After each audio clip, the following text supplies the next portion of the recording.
Shalom semuanya. Jadi hari ini kita akan belajar mengenai asal mula dosa dan status kehinaan Kristus dalam karya penebusan.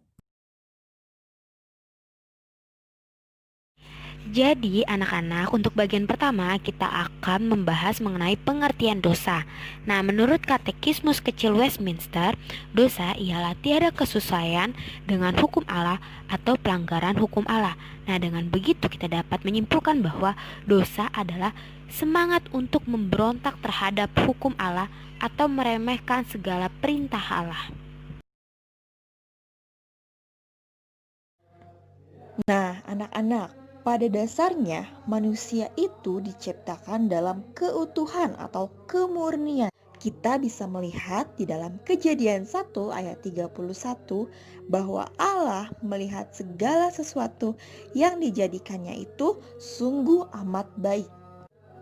Allah tidak menciptakan dosa karena Allah menciptakan semuanya tanpa kecacatan sama sekali. Dosa itu ada setelah penciptaan.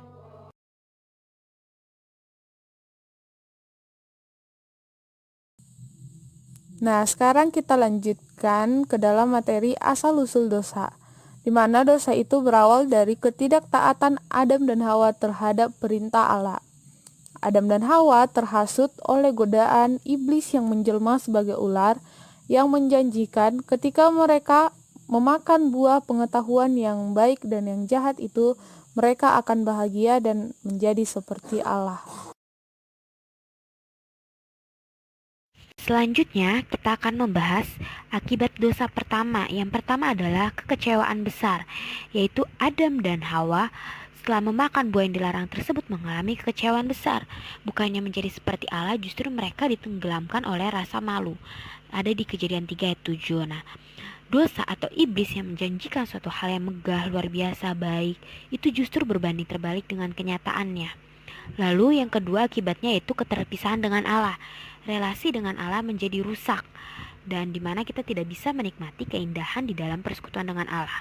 Lalu akibat dosa selanjutnya adalah penyelewengan tanggung jawab dan pengelakan atas apa yang telah diperbuat Adam dan Hawa, yaitu mereka saling menyalahkan pihak lain yang justru menyalahkan Tuhan. Selain kepada ular, Allah juga menjatuhkan hukuman kepada manusia atas pelanggaran yang dilakukannya.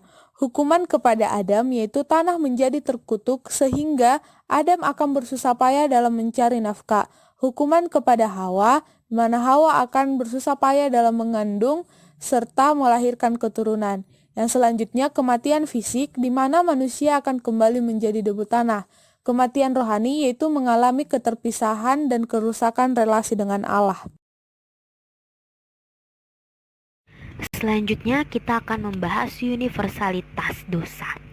Sebagai akibat kejatuhan manusia pertama ke dalam dosa, dapat dilihat bahwa dosa menjadi bersifat universal.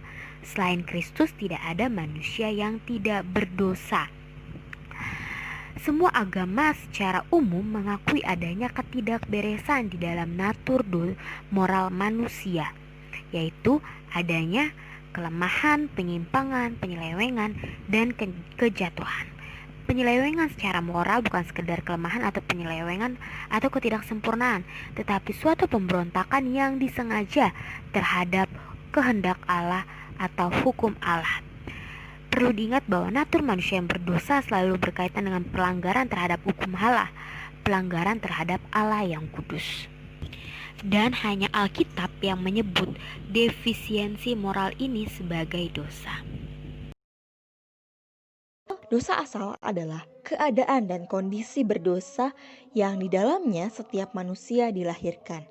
Semua keturunan Adam dan Hawa dilahirkan di dalam keadaan atau kondisi yang berdosa. Selanjutnya, dosa asal bersumber dari dosa-dosa aktual kita. Dosa-dosa aktual adalah dosa-dosa yang kita lakukan di dalam pikiran, perkataan, dan tindakan. Dan yang ketiga, dosa asal akibat dari dosa Adam sebagai wakil dan kepala dari umat manusia. Adam adalah representatif dari keseluruhan keturunannya. Dosa asal mencakup dua aspek, yaitu kesalahan dan pencemaran. Kesalahan yang menyatakan bahwa konsep yudisial atau konsep hukum berkaitan dengan relasi seseorang dengan hukum Allah.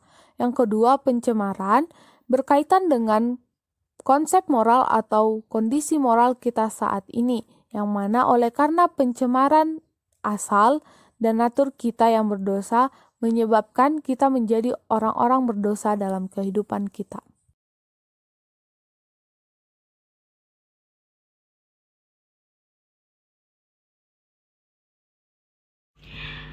Selanjutnya yaitu Kristus sebagai Adam kedua.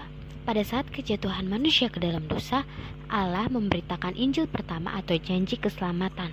Ini bisa dilihat di dalam Kejadian 3 ayat 15. Meski kata-kata ini merupakan bagian dari kutuk terhadap ular, kata-kata ini secara jelas mengindikasikan anugerah penebusan Allah bagi manusia yang telah jatuh.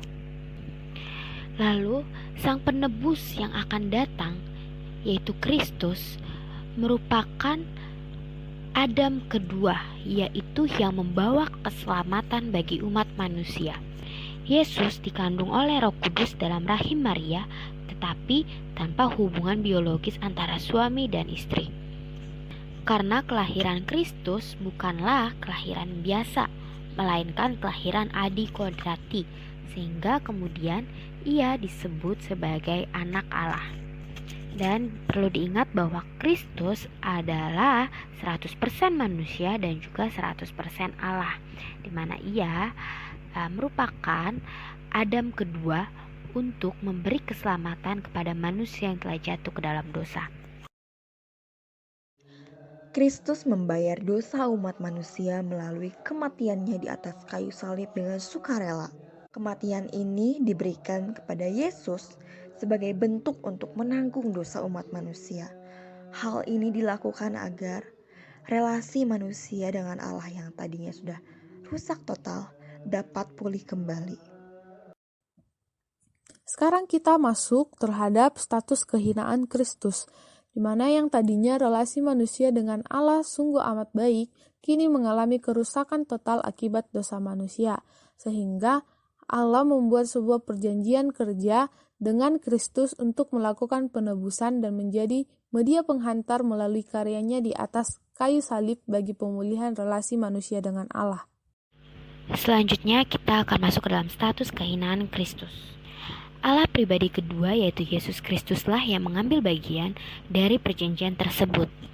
Ia mengenakan natur manusia dan masuk ke dalam relasi yang fana. Inkarnasi Allah menjadi arigen karena kejatuhan manusia yang menyebabkan manusia berdosa. Dia yang 100% Allah dan 100% manusia rela menderita demi manusia. Ia menderita dalam seluruh hidupnya, dan di dalam jiwa dan tubuhnya, Yesus rela menderita di kayu salib. Kematiannya di kayu salib tidak hanya kematian secara fisik, tetapi juga kematian kekal. Kematian kekal dalam hal ini tidak berarti Kristus mengalami pencabutan penyatuan logos dengan natur manusia, juga tidak secara natur ilahi ditinggalkan oleh Allah, juga bukan mengalami penarikan kasih ilahi dari Bapa atau sukacita dari Allah Bapa kepada pribadi sang mediator. Sang logos tetap menyatu dengan natur manusia bahkan ketika tubuhnya dikuburkan. Penguburan Yesus membuktikan bahwa ia benar-benar mengalami kematian, menghapuskan teror kematian bagi orang-orang yang ditebus, dan menguduskan arti dikuburkan bagi manusia. Orang-orang berdosa seperti kita dikuburkan bersama dengan Kristus, menanggalkan manusia lama mereka. Lalu Yesus turun ke dalam kerajaan maut. Nah, di sini dilihat bahwa Yesus betul-betul menanggung derita kepedihan neraka akibat dosa manusia. Nah, dari sini kita dapat melihat bahwa pilihan untuk patuh dan taat pada perjanjian ini justru menjadi suatu penderitaan bagi Yesus Kristus. Nah, anak-anak, kita bisa melihat bahwa dosa itu berasal dari satu orang sebagai wakil atau representatif dari umat manusia yang kemudian menyebar kepada seluruh keturunannya. Realitas dari dosa tersebut bukan sekedar apa yang terlihat, tetapi menunjukkan bahwa ada satu akar rohani dari keberdosaan yang merusak natur manusia, yang pada awal mulanya diciptakan sangat baik, kudus, suci, dan benar. Perkataan, pikiran, tindakan, dan perasaan serta seluruh aspek kita telah dicemari oleh dosa. Dosa seperti racun yang mematikan. Dosa menembus dan mencemari pusat keberadaan manusia. Karena itu, manusia memerlukan pengalaman kelahiran kembali atau lahir baru yang bisa memulihkan kemanusiaannya yang sejati oleh anugerah Allah di dalam Kristus Yesus.